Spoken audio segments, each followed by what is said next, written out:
be or not to be? That is the question. Oh, sorry. You called me reading Shakespeare, the man of wonder and questions. He wrote poems, plays, and even more poems that he called sonnets that tackle on contemporary subjects such as age gaps, betrayal, Channing Tatum. But his works has been adapted into many iterations, and I may have found the greatest Shakespeare adaptation ever. Well, kinda.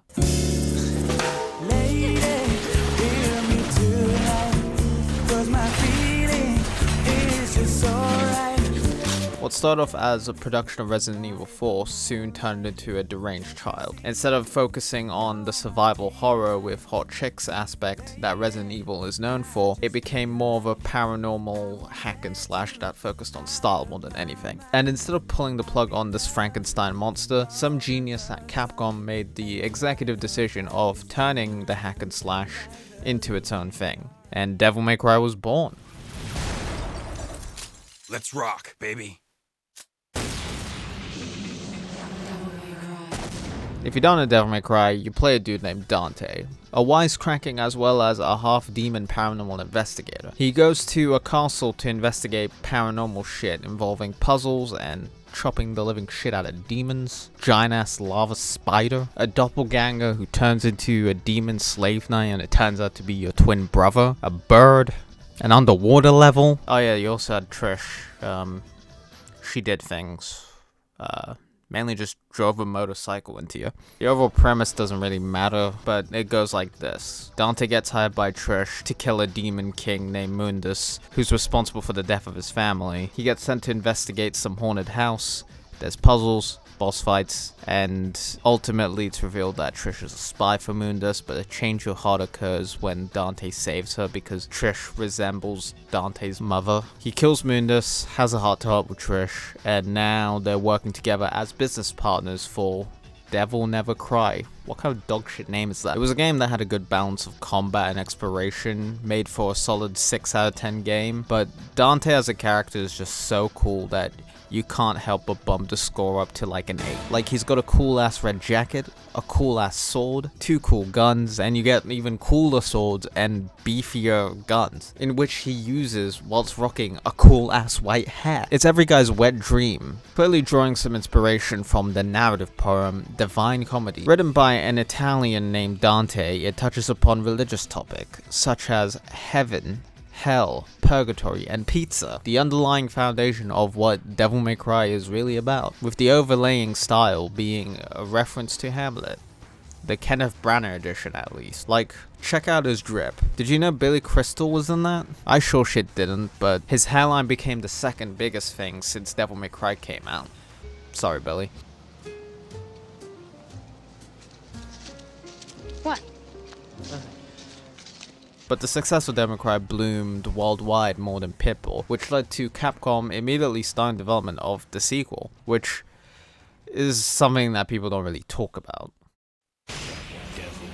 Devil May Cry 2 had 2 campaigns, a box art cover that 6-year-old me thought was cool, and my first introduction to redheads, which was educational. But it switched to Dante's wisecracking demon-slaying personality to a more brooding and edgy one that is more likely to listen to Evanescence Wake Me Up Inside. My job is hunting devils. And the gameplay was too easy, as it turned the hack and slash to a shooter, which made the game fucking boring. And the story wasn't new, it was just a more revised and sequelized version of the first game, but without the heart and style and soul and pizza. But IGN gave it a crisp 7 out of 10, so I don't know how to feel about it anymore. And you might be wondering, how did that happen? Did they go doo-doo brain? Did they get nervous? Was some other team who had no involvement with the first game was assigned to make it? If you said yes to all answers, come get your $1 million, cause you won. With disappointment and anger from fans sniffing down their neck, the developers sadly had no choice but to sincerely apologize to the public by creating one of the greatest games of all time. Devil May Cry 3 is a prequel that combines character lore with philosophy and dick-crushing gameplay. The premise of this is that you follow a young Dante trying to run a business, but a fucking tower emerges from the ground out of nowhere. And considering his chosen occupation is paranormal investigation, this shit sure ain't normal to me. So you spend the majority of the game just navigating up the tower and killing demons, doing confusing ass puzzles whilst refusing to wear a shirt. Dante isn't only fighting demons, he's fighting a cold. You also occasionally bump into an RPG chick who doesn't really talk to us nicely, but whatever you say, lady. And then you're introduced to Dante's twin brother, Virgil. They got sibling rivalry, which is the core tension of the game. Whilst Virgil is trying to unlock hell for power alongside his partner Arkham, Dante is trying to stop his brother. And what is Lady doing? Actively trying to hunt down her father, Arkham. But what could start off as a solid 2v2 becomes a 1v1v2 because Lady is fighting demons, both literally and metaphorically, and Dante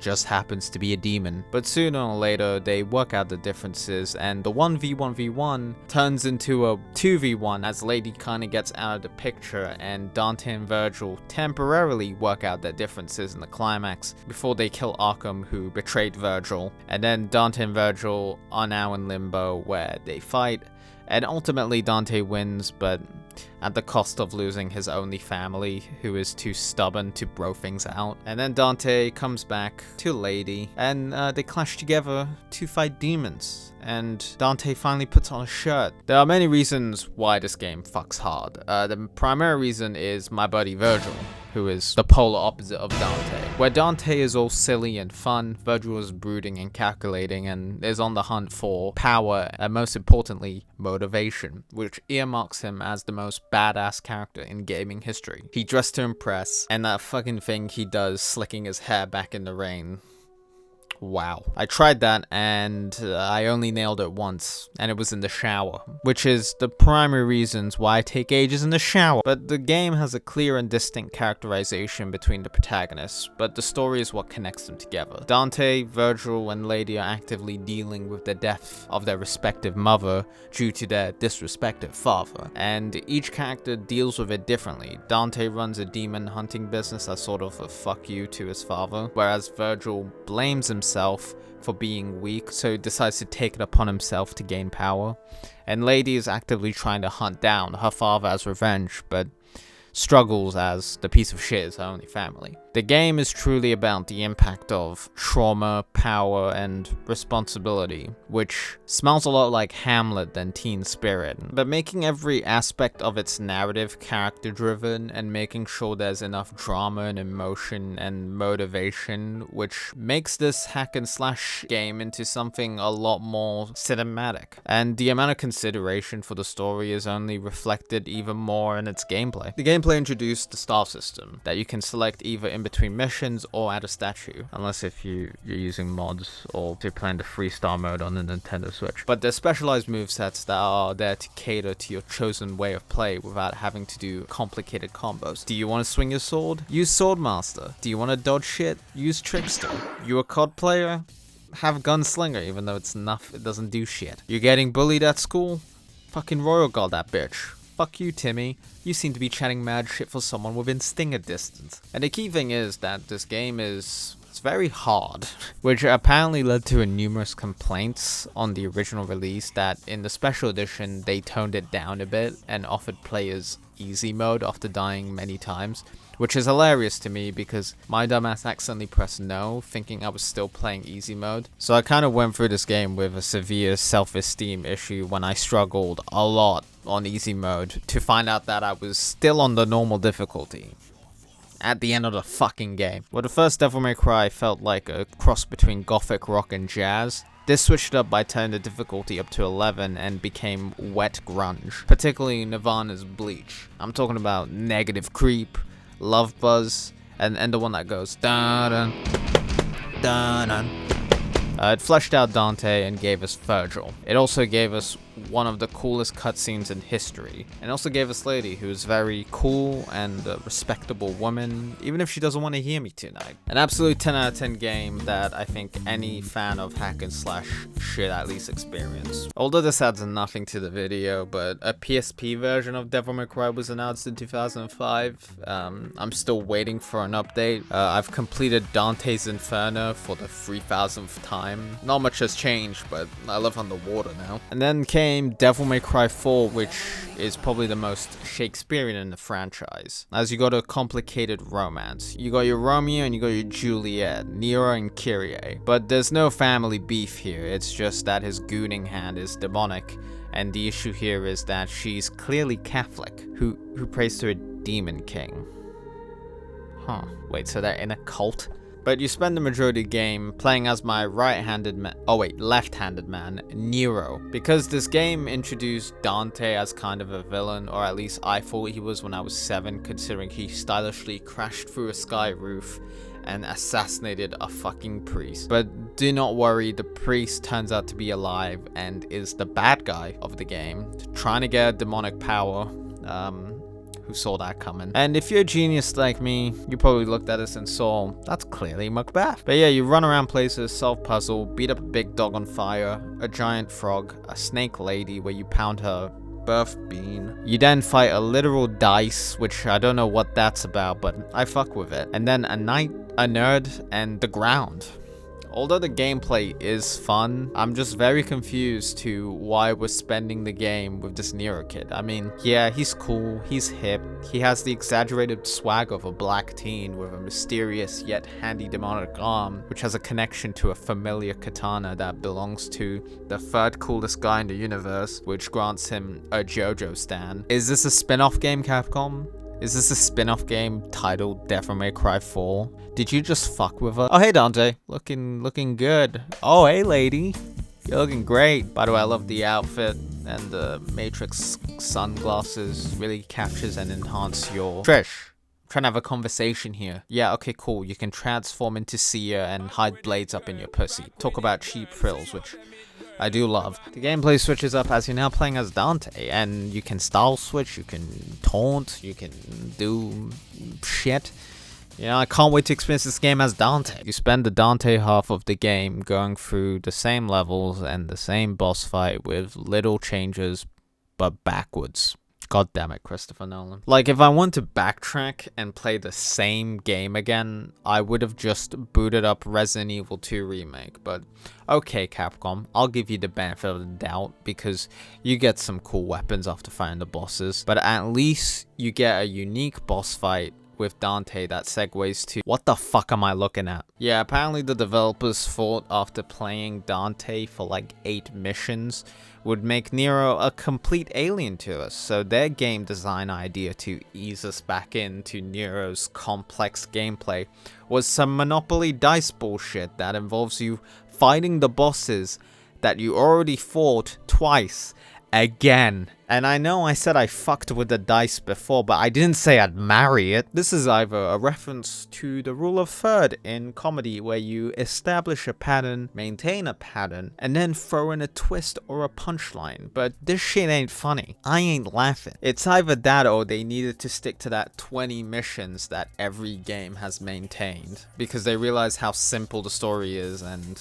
didn't know what to do with playing 2 characters. But yeah, you save the damsel, bad guy dies, you then destroy a statue that the bad guy was controlling, but somehow he controls it post-mortem, and things are resolved. It does end on kind of a bittersweet emotional note with Dante leaving Nero, his brother's katana that he connected to, and they go down separate ways, which Christopher Nolan would later kind of steal in his ultimate mindfuck, Tenet. Keep it. What? I thought this meant a lot to you. That's the only kind of gift worth giving. I want to entrust it to you, so I am. What you do from here is your call. Hey, Dante. Will we meet again?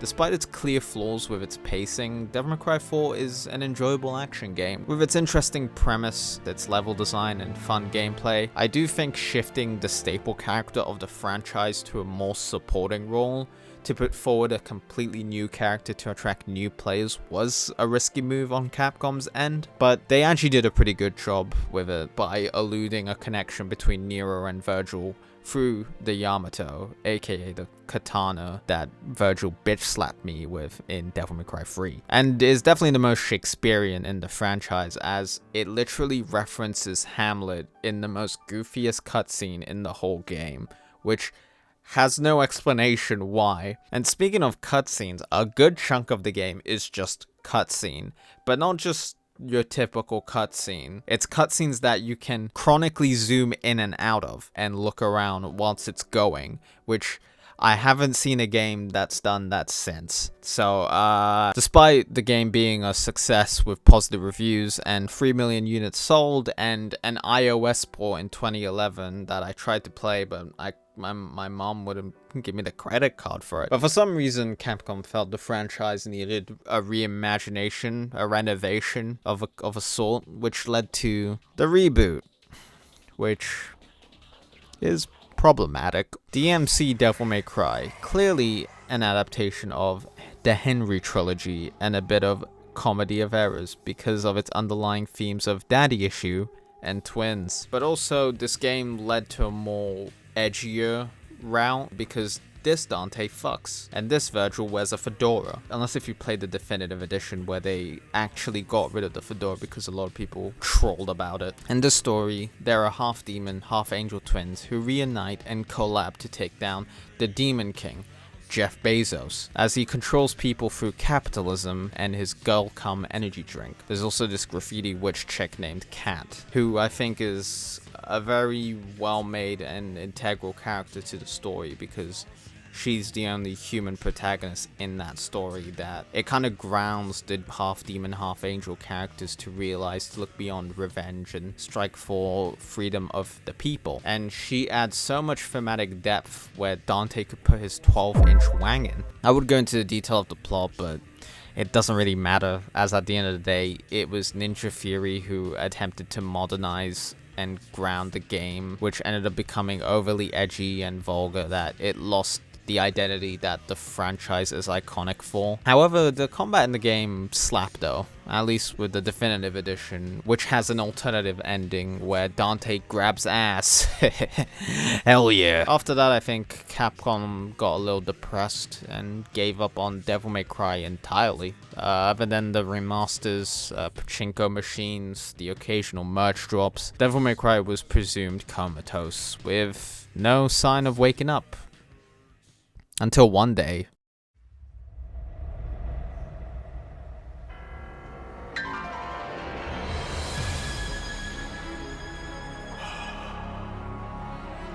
We've known each other a long time. Hold the line!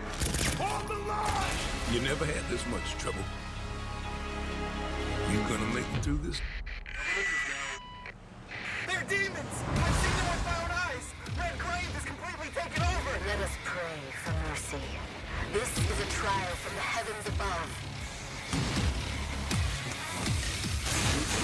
Rewatching that announcement trailer still gives me goosebumps, because I saw a dude who I haven't seen in almost a decade, and this time, he's got a fucking robot arm. With no sight of Dante until the end, leaving room for anticipation, and after months of gameplay previews, teasers, trailers, and pre-order bullshit, the game came out and it fucking slapped. It opens up immediately in the middle of things, following Nero with a missing arm and being introduced to Roman numeral 5. You meet the villain Urizen, and the first mission, you are thrown into the ring with Urizen, and you eat shit. The rest of the story is primarily told through flashback, because the best way to tell a story is by starting at the end, briefly, and then going back to the beginning, then periodically returning to the end, maybe giving different characters' perspective throughout, Just, you know, get a bit of dynamisms. Otherwise, it's just a linear story. Just tell us what happened. I would summarize the story, but some genius already done that. But pretty much, Virgil hires Virgil's brother and Virgil's son to defeat Virgil so that Virgil can become Virgil again, featuring Virgil from Devil May Cry. Oh yeah, and also ladies in this game.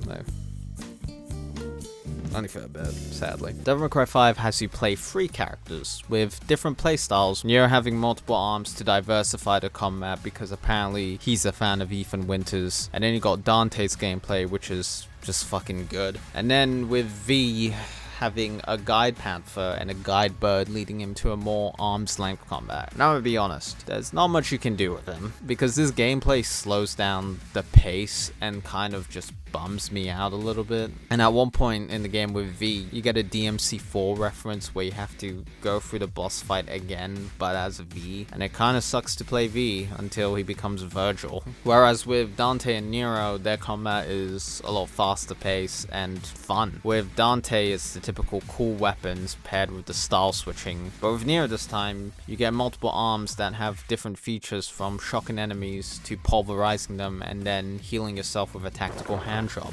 Oh yeah, this game also had a multiplayer function where you could encounter another player as a different character, which was kinda cool, but it was made redundant considering it's only for like a quarter of the game, until a bunch of modders on PC allowed for multiplayer across all missions, even enabled PvP. Just another testament of modders back at it again doing cool shit for the community. But overall, the game just nails everything, from its photorealistic graphics to its physics that you can feel in every action, and also the plot feels like a very tightly packed action film that feels larger than life, with characters that start out as wacky and fun but then later pulls in on its dramatic turn of events. But once you're past the stylish gameplay of just trying to kill enemies in a very cool way, you are then reminded of the story and the core theme of it, which is family. And I'm not talking about Vin Diesel driving into outer space with a bottle of Corona family. What I'm talking about is a fucked up family drama. Later on in the game, Nero finds out that the man who he kicked in the face in DMC4 was his uncle, and the villain that he was trying to kill all along was his father, and that'll fuck you up if you're a badass orphan. Near the end of the game, whilst Dante and Virgil are actively fighting, almost concluding their sibling rivalry, Nero seeks help from Kyrie, who reminds and reassures him who he is, that he gains motivation and power so hard that he grows back his arm, resulting in the most emotional moment in the whole franchise, I believe, that you can put Madonna over it. I'm not letting you die!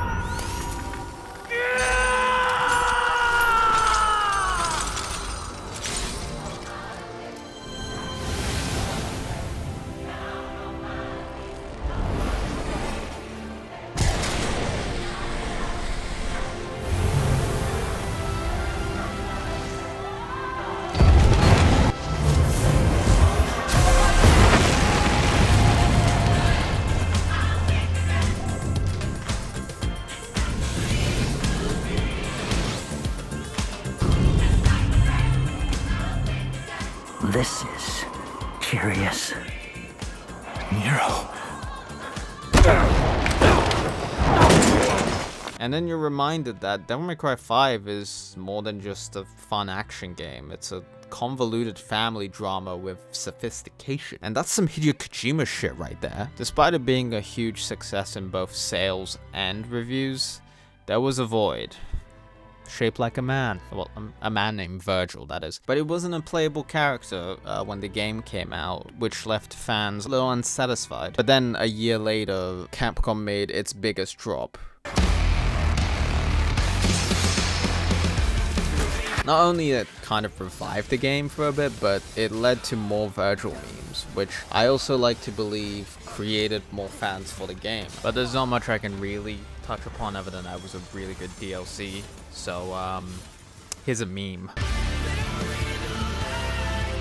As of March 2025, the future of DMC seems to be on a decent trajectory as the community is still strong and we've got a Netflix anime around the corner. But in terms of the games, a remake has been speculated as Capcom has started a trend with the Resident Evil remakes, but it's a complete unknown for a sequel, as it would be tricky as well as risky, with Devil May Cry 5 feeling like a grand conclusion to the franchise. But I'm gonna be transparent, because I'm going to make a very disturbing claim tonight. It will make your stomach sink a little, and your hearts beat faster. It will make you sick. It may even, and I'm very sorry, make you want to die. Did I do it right here? Splendid. The truth of the matter is that I lied.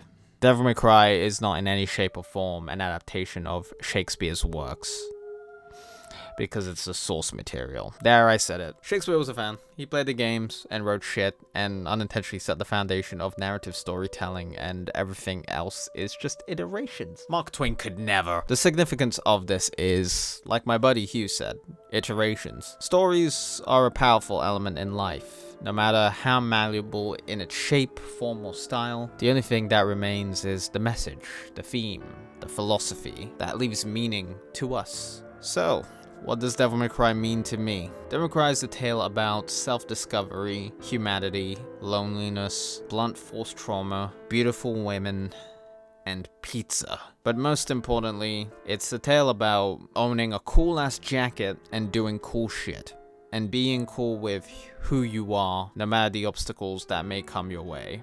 And that's what Devil May Cry means to me. Thanks for watching. Have a good night, fellas.